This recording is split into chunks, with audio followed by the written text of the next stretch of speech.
the concept of personhood plays a central role in the definition of universal rights. Currently, in politics, those are defined as universal human rights. You explicitly set yourself apart from this view. Hi, Graham. Yes, that's right. I shall briefly read a quote from your book on this issue. This term was preferred over the general understanding of persons as human beings, mankind, or similar expressions that limit forehand the phenomenon of personal identity to a species. Lenin Tralgo, 1999. Martinez, 2004. Please, let me be polemic and make two questions. First, is a slave not a person? And second, is a sick human who is comatose not a person? Wow, that is really an important question and largely discussed in philosophy. However, it has not so much to do with a definition of the person at a higher order that could even include non-human beings. Let me explain. First of all, why do we ask this question? What do we exactly want to know? There might be many reasons for doing so, but at the end, what bothers is to know how we should act in order to take a decision. Further, in applied ethics and law, we need to decide on the actions of others in order to establish standards, as for example in medicine or research, or in order to decide on the responsibility of a person who has to be judged, as in jurisprudence. In order to answer both of these questions, we need to make a relation between one and the other. This relation would define the ethical or legal framework. An interesting example for the establishing of relations regarding personhood and actions was given by Van Doon.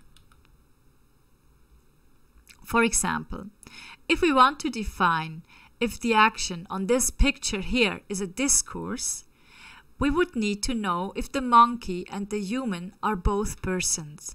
Otherwise, we would rather define it as mimicking or something similar. The definition in my thesis was that a person is a discursive, talkative, and responsible entity. Right? So far, so good. As already mentioned, in our discussion about personhood, roughly said, if that other answers, in whatever form, it is a person. But careful, we can only affirm the personhood of someone, but we can never exclude it. If something doesn't answer, we cannot know if it is a mere object, or if it is an entity with the potential to speak that for some reason is not speaking in this precise moment. For example, it could be the case that this potential was not yet developed, as in the case of an embryo at early stage. Another case could be that we are simply unable to understand that the other is speaking, or the other might purposefully abstain from speaking with us. Thus, the animist definition of persons invites to be cautious and to be attentive to the potential of life, not to the manifestation of life only.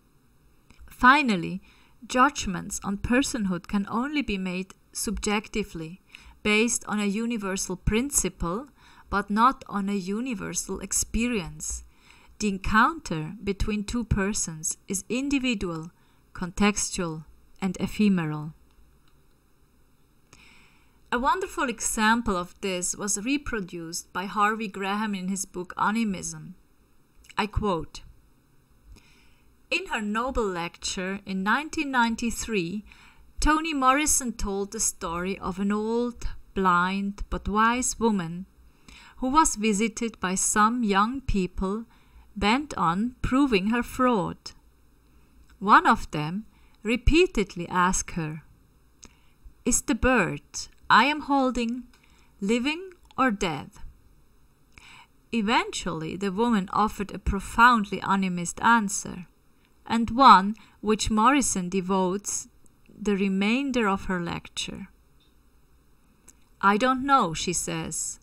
I don't know whether the bird you are holding is dead or alive, but what I do know is that it is in your hands.